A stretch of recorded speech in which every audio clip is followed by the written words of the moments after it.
Did you know that everyone carries hidden money blocks, even millionaires and billionaires? Yeah, that's right. And today I am revealing the top 5 blocks that quietly sabotage your finances, whether you're struggling to pay rent or bringing in 6 or even 7 figures. So watch closely and notice which of those blocks feel uncomfortably familiar. And if you stay until the end, I'll share the real reason why all of us have money blocks no matter our financial situation. Plus, 3 simple steps you can take today to start shifting them.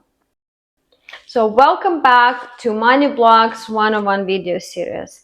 I'm Olga, money and abundance coach, transpersonal counselor, and guide in energetic wealth transformation.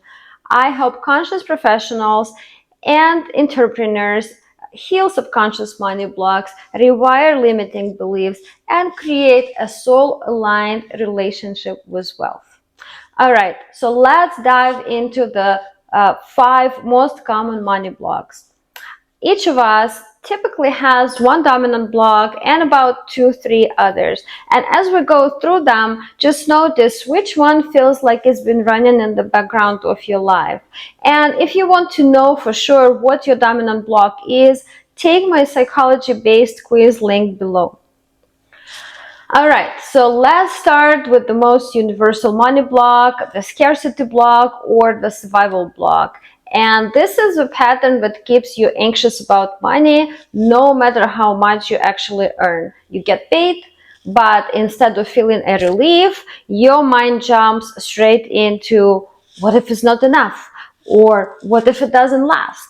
And it convinces you that the only way to feel safe is to keep hustling, keep saving, and bracing for the worst. And you'll see it show up in overworking because you are afraid to stop, or second guessing every expense, or feeling a rush of panic or regret right after spending, or hoarding savings but never actually feeling secure. And here is the thing.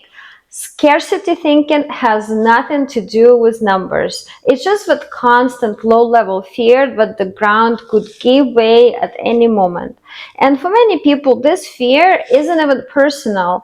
It's inherited. It's kind of energetic imprint passed down through family lines shaped by war, famine, or poverty. In other words, it's a survival mechanism that outlived the circumstances that created it. Next one is the self-worth block, and this one makes you quietly question whether you truly deserve money or success no matter how much you've achieved. Because deep down there is a voice that says, who am I to have this? I haven't done enough yet. And it convinces you that the only way to deserve abundance is to constantly prove yourself or sacrifice for others. And it'll show up in undercharging for your work, apologizing for your prices, feeling guilty when you spend on yourself, or holding back from opportunities because you don't feel ready. And here's the thing. Worthiness blocks have nothing to do with your actual value. They are about old imprints that trained you to equate money with approval or love. And for many people, this comes from childhood, being praised only for achievements, or growing up where financial sacrifice was a sign of being good. And for many people, this runs even deeper than personal experience.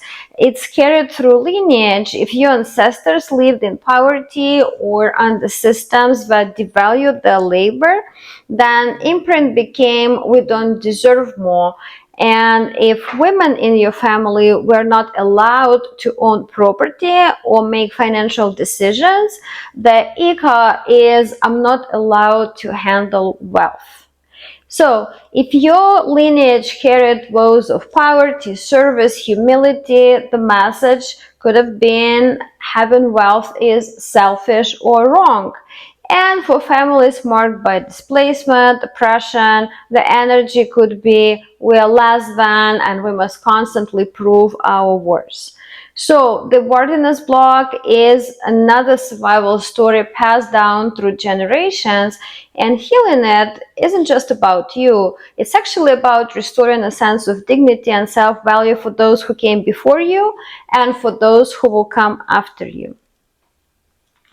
Then there is the belonging block, and this one makes success feel like a betrayal, as if earning more will somehow separate you from your family, from your community, or your culture. And the inner voice whispers, if I grow, I won't belong anymore. Or if I have more, I'll be left behind. And it convinces you that the safest choice is to hold yourself back, to stay aligned with the level of struggle or sacrifice you grow up around.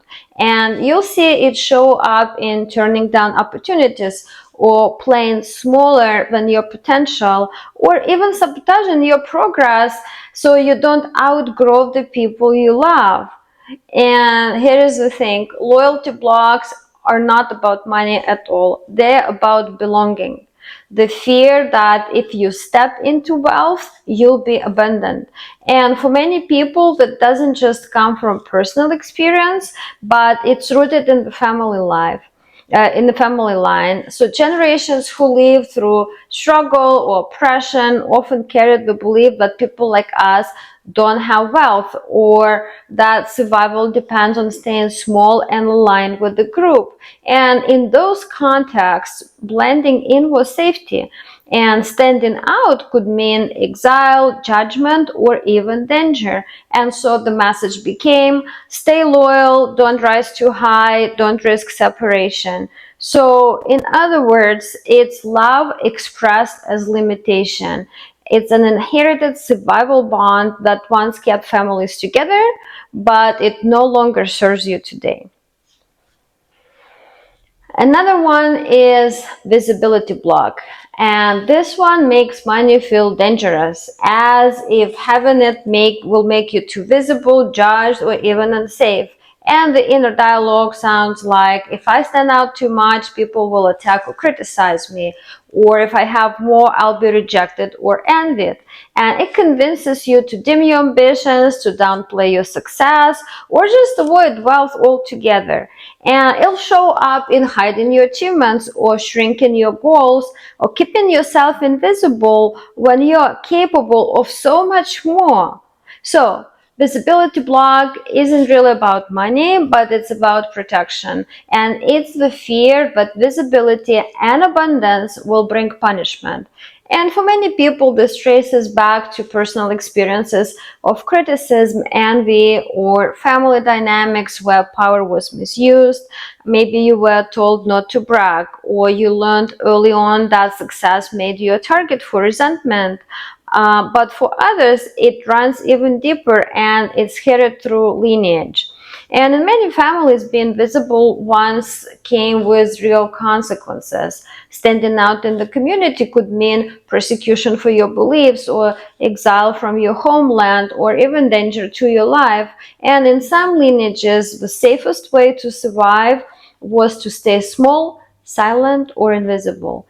And those memories live on in the nervous system as an unconscious warning. If I'm too successful, if I'm too bright, or I'm too different, something bad will happen to me. So this block is really a shield that may have protected you or your ancestors before, but today it only limits your ability to fully step into your power and be seen.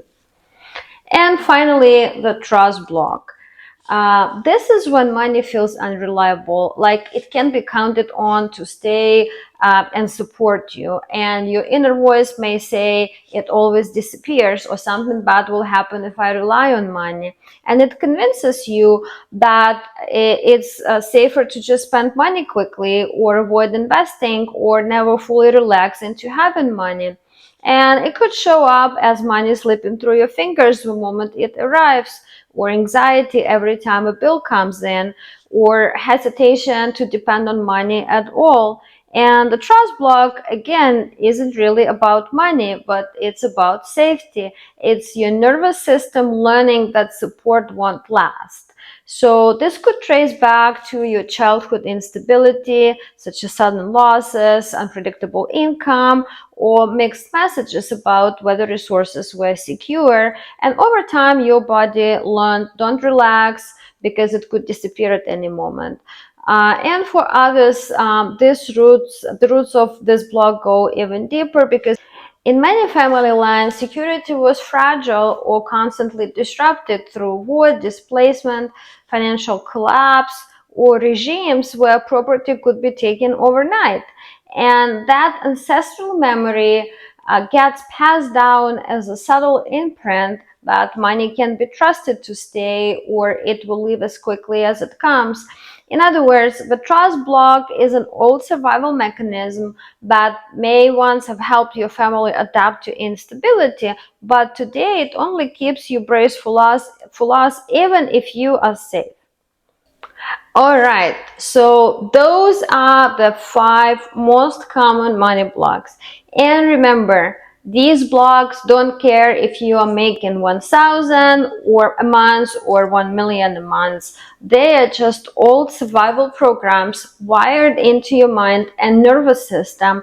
And most of them didn't even start with you. They were inherited from generations who needed them to survive, but today they're outdated.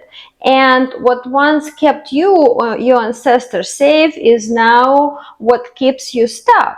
And here's the truth. We are in a new time, and money no longer has to come through struggle or sacrifice. And so these survival programs are past their expiration date. And it's time for you to step into the flow, into the trust and abundance, and shed those old patterns and activate your new code. And it all begins the moment you recognize these old patterns and choose to release them. And if you want to know your dominant money block right now, feel free to take my quiz, link down below. And in the next video, we'll go even deeper and uncover why money blocks are never about money. And this is one of the most important truths in the entire conversation about wealth. And it will completely change the way you think and understand your relationship with money. So see you in the next video.